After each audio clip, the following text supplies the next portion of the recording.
hindi ka maniniwala. Ang lalaking ito ay kumikita ng milyon kada buwan dahil sa kanyang espesyal na barbecue. Dahil sa sikreto ng kanyang luto.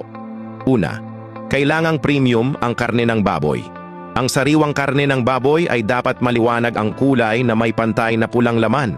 At ang taba ay dapat maputi at makintab na nagbibigay ng banayad na amoy ng karne. Ilagay ang mga pampalasa at haluin ng mabuti para matiyak na bawat piraso ay balot sa pampalasa.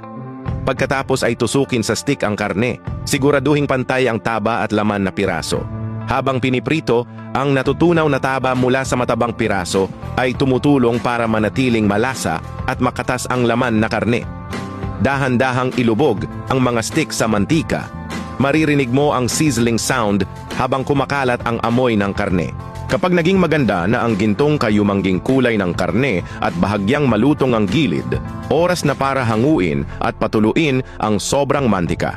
Ang karne ay malambot at makatas, ang laman na bahagi ay medyo matigas at chewy, at bawat kagat ay punong-puno ng malinamnam na lasa ng karne.